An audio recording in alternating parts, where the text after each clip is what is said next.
नमस्कार, सादर जय जिनेंद्र। क्षमा ब्रेकिंग जैन न्यूज प्रतिदिन प्रातः, दोपहर एवं रात्रि में देश भर से संपूर्ण जैन समाज से संबंधित सही और सकारात्मक समाचारों के लिए देखना और सुनना न भूलें। साथ में आपसे विनम्र निवेदन है कि यदि आपने इस चैनल को सब्सक्राइब नहीं किया है तो कृपया अवश्य कीजिए और शेयर और लाइक करके धर्म प्रभावना में सहयोगी एवं सहभागी बनिए। सेसई के बीडीओ साहब यहाँ पर रमेश कुमार जी यादव जी उपस्थित हैं। आप लोग जोरदार तालियों से उनका स्वागत करें। विजय लक्ष्मी कुमारी जिला परिषद सदस्य, वे भी गुरु चरणों में अपना नमन प्रेषित कर रहे हैं। प्रवीण कुमार जी प्रखंड पंचायती राज यहाँ पर उपस्थित हैं। विपिन जी झा शिक्षक, रोहित शर्मा जी समाज सेवी। एक बार इन सभी अधिकारियों का जोरदार तालियों से स्वागत। और चाहूँगा कि गुणायतन पदाधिकारी वे उनका स्वागत है। पंकज जी, गोल्डी जी, अनिल जी सेठी हजारीबाग, वे भी पहुंच जाएं। और इन सभी अधिकारियों और महिला सम्मान के लिए संगीता जी, सपना जी भी,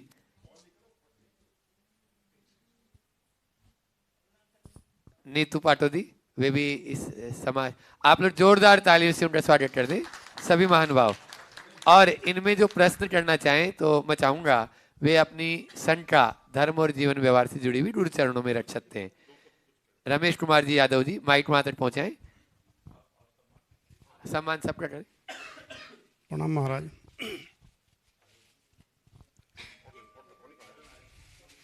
अरुण, जीवन में महाराज एक द्वंद्व रहता है, भौतिकवाद को लेकर के और आध्यात्मवाद को लेकर के।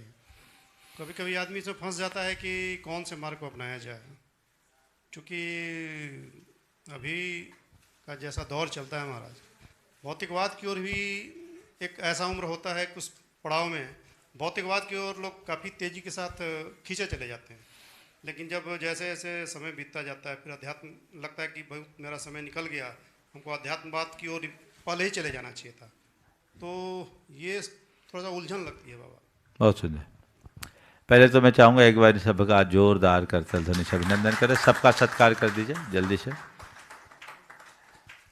आप लोगों का जो सहयोगात्मक दृष्टिकोण है ये आपके संतों के प्रति अनुराग की अभिव्यक्ति से हमेशा बना के रखे। आपने बहुत अच्छा सवाल किया कि हम इस द्वंद्व से कैसे मुक्त हों, कौन से मार्ग को अपनाएं। अक्सर लोगों को बाद में ही समझ में आता है कि मैं गलत रास्ते पर हूँ। सबसे पहले तो हमें अपनी धारणा बदलनी चाहिए। आध्यात्मिक होने का मतलब ये नहीं है कि हम घर बार छोड़कर जंगल में जाएं तभी हम आध्यात्मिक होंगे। आध्यात्मिक होने का सबसे पहला अर्थ ये है कि हम जहाँ हैं, जिस स्थिति में हैं, रहें, बस जागरूकता के साथ जिए।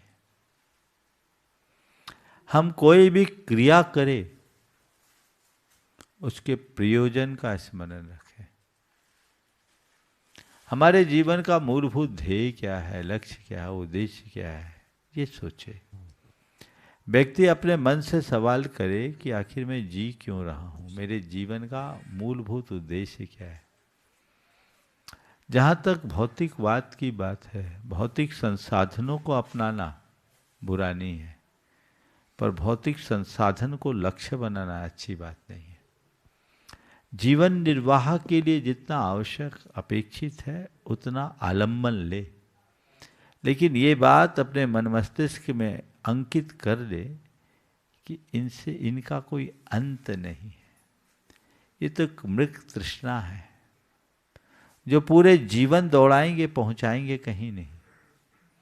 अपने अतीत के अनुभवों का विश्लेषण करे तो व्यक्ति की चित्तवृत्ति मुड़ जाती है और मनोवृत्ति के इसी परिवर्तन का नाम आध्यात्मिक जागृति है। हम जो करें कर्ता बनकर ना करें, कर्तव्य की भावना से करें। अपने भीतर के चेतन तत्व को पहचाने। जीवन में जितना बने संयम और अनासक्ति को अपनाएं। हमारी प्रवृत्ति में और व्यवहार में संयम आए, हमारे भावों में अनासक्ति प्रतिष्ठित हो जाए, अध्यात्म आ गया। सब कुछ करते हुए भी न करने जैसी स्थिति। एक सच्चे आध्यात्मिक व्यक्ति का जीवन कैसा होता है? जैसे एक धाई बच्चे को पालती है, अपना सारा मातृत्व उस पर उड़ेल देती है, लेकिन उसे पता रहता है कि ये बच्चा मेरा नहीं है, ये मेरा कर्तव्य है जिसे मैं निभा रही। बस ऐसे ही सब काम करे। मेरी परिणति, मेरी नियति इस रूप में मुझे नियुक्त की है, जो मुझे करना है मैं उसमें निमित्त बन रहा हूँ। मेरी जिम्मेदारी है कि मैं इस दायित्व को अच्छे से निभाऊं, पर मैं इसका करता नहीं, मैं केवल दृष्टा हूं। साक्षी भाव से जियो, सब कुछ करते हुए भी खुद में रमे, यही परम अध्यात्म है। और इससे जो आनंदानुभूति होगी वह अरबों की संपत्ति पाने के बाद भी नहीं मिल सकती। तो अंदर की संतुष्टि से बड़ी उपलब्धि कुछ नहीं। हमें इस मूल तत्व को सदैव सामने रखकर चलना चाहिए, जो हमारे जीवन को बेहतर बनाए। और भी विपिन जी जहाँ साहब महाराज को सत सत नमन।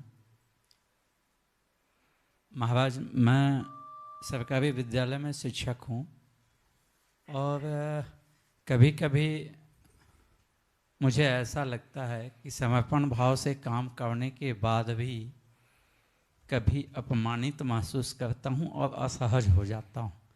ऐसी परिस्थिति में मुझे मार्गदर्शन दें कि मैं सहज अपने आप को कैसे करूं। देखिए, आप खुद को अपमानित महसूस कर रहे हैं, इसका मतलब कहीं ना कहीं कर्ता भाव आपके अंदर आ गया है। मेरे अपमानित हो रहा हूं, ये कौन बोल रहा है?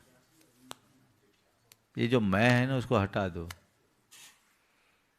अपने स्वरूप को पहचानो। मान भी नहीं है मेरा, अपमान भी नहीं है। मुझे पहचानने वाला जो मुझे जानता है वो मुझे जानेगा कि मैं मान और अपमान से परे हूँ। ये मान किसका है? जो आपके साथ नाम जुड़ा उसका ना। और अपमान भी किसका है? जो इस शिक्षक का नाम है, नाम मुझे नहीं मालूम, क्या बताया आपने नाम? सुना? तो ये विपिन झा का नाम है, मान है। विपिन झा का अपमान है, पर मैं हूँ कौन? ये तो ऊपर का चोला है ना, ये ऊपर आरोपित नाम है ना। अंदर के स्वरूप को पहचान लोगे तो न मान होगा न अपमान। उसे तो पकड़िए, फिर आनंद आएगा। लोग अपमानित करेंगे और आप अपने कर्म झराएंगे। उनको बोलने दीजिए, वो अज्ञानी है। मैंने जब बुरा किया नहीं तो मुझे बुरा क्यों लग रहा है? वो मुझे बुरा बोल रहे, बोलने दीजिए। मेरा कर्तव्य केवल इतना है कि मैं बुरा न करूं, सही करूं, सही से जुड़े रहूं। ये मेरी जिम्मेदारी है, वो मैं कर रहा हूं जो मेरे हाथ में। लेकिन इन बातों से मैं प्रभावित होकर के अपनी शांति को खंडित करूंगा। इसलिए बिल्कुल इन सब चीजों को मत रखिए। अपने स्वरूप का स्मरण करने वाला मनुष्य कभी विमुग्ध नहीं होता, और स्वरूप को भूल जाने वाला मनुष्य कभी खुश नहीं रह सकता। अपने आप को सदाबहार खुश रखना चाहते हो तो याद रखो, मैं कौन हूं, मेरा क्या है। इस परम सत्य को सामने रख करके चलोगे तो जीवन में हर पल आनंद से भरे रहोगे। जिस पेशे से आप जुड़े हैं, वर्तमान व्यवस्थाएं बिगड़ गई है, नई नई चुनौतियां आपको आती होगी, अपने सहकर्मियों की ओर से भी, सरकार की तरफ से भी, अभिभावकों की तरफ से भी, बच्चों की तरफ से भी। बस इन सब चीज़ों को भांपते हुए अपने दायित्व के प्रति ध्यान दे, बाकी बातों को अनदेखा करे, तो मैं समझता हूँ सब दुविधा से आप मुक्त हो जाएंगे।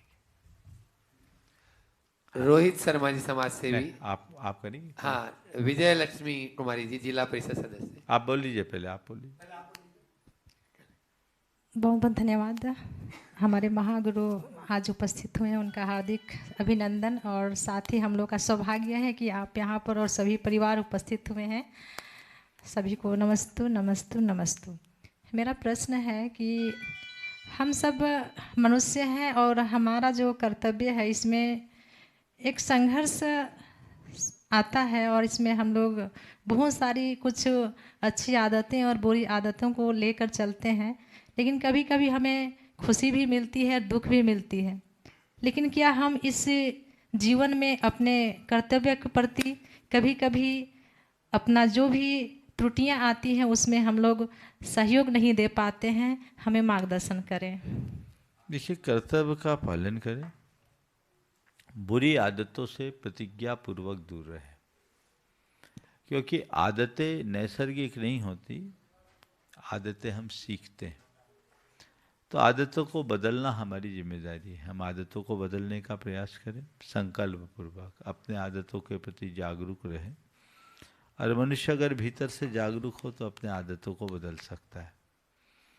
सतत इस बात का ध्यान रखें कि मुझसे कोई गलती ना हो, और यदि गलती हो जाती है तो उसका पश्चाताप करें, उसकी पुनरावृत्ति न करने का संकल्प ले, और गलती का प्रायश्चित करें तो चीज़ें ठीक होगी। धन्यवाद। रोहित शर्मा जी वे अपना प्रश्न करेंगे, और यदि प्रवीण जी भी चाहेंगे तो कर सकते। महाराज जी के चरणों में सादर प्रणाम। मुझे एक शंका रहती है हमेशा कि हमारा जो ये जीवन है उसमें कैसे क्या करना चाहिए, या जीवन शैली कैसी होनी चाहिए ताकि ये संसार में दोबारा जन्म न लेना पड़े, वो एक समाधान। बहुत अच्छा सवाल किया। ये सवाल हर मनुष्य के मन में होना चाहिए।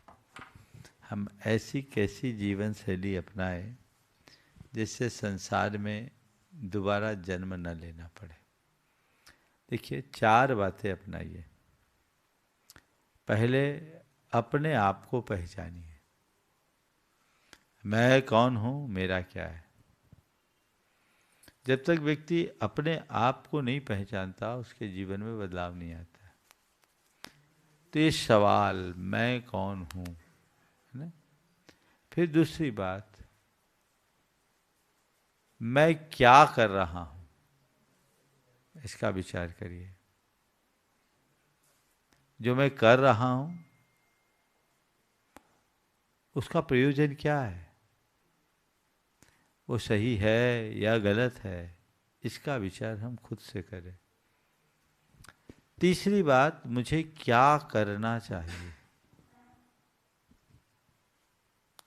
इसका बार बार विचार करें।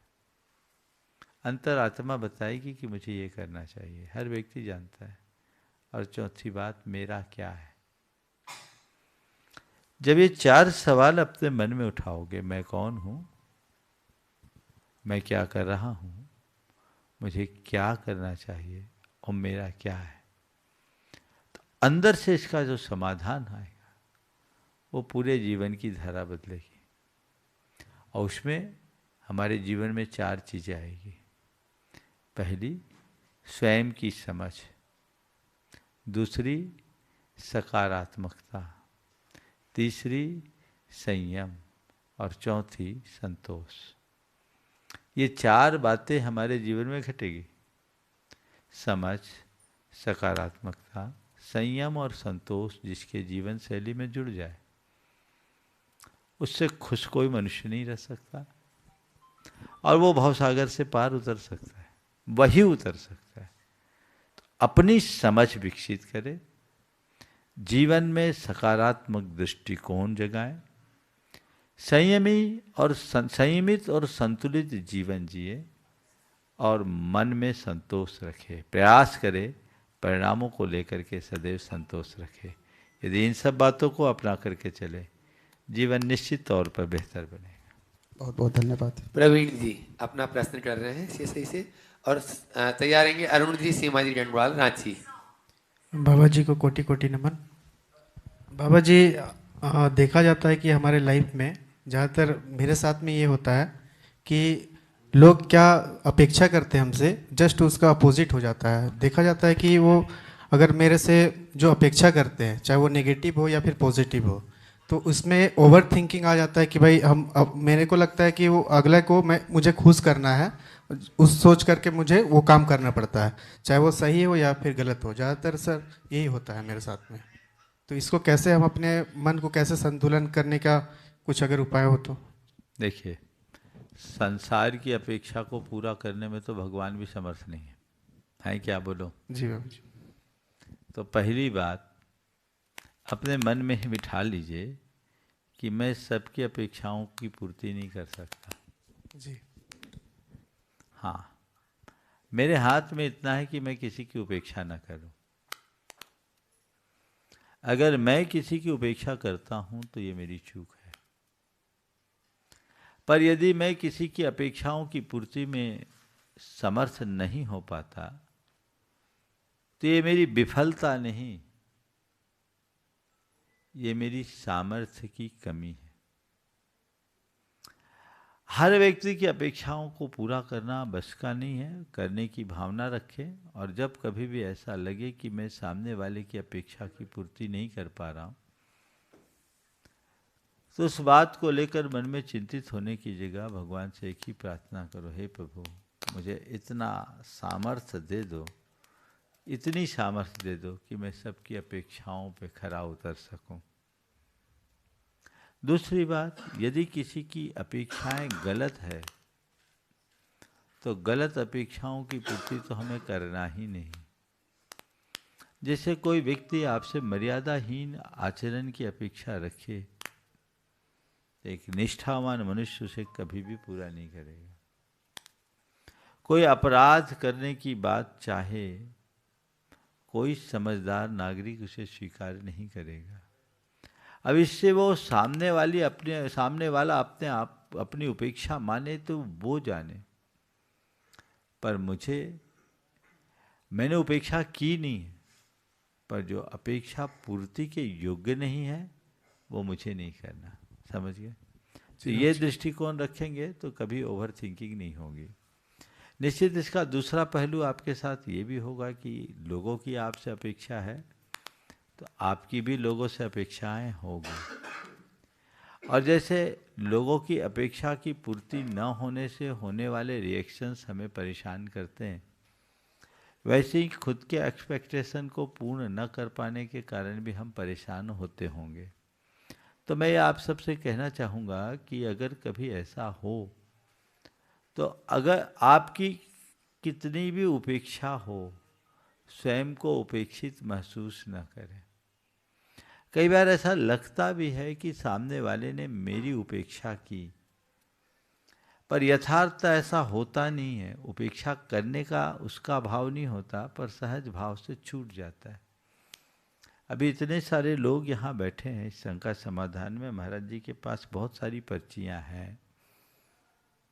हो सकता है क्या होता ही है, रोज ही होता है, दो चार के नाम छूट जाते हैं। और कई बार तो ऐसा होता है कि एक दो व्यक्तियों के नाम कई दिन से छूट जाते हैं।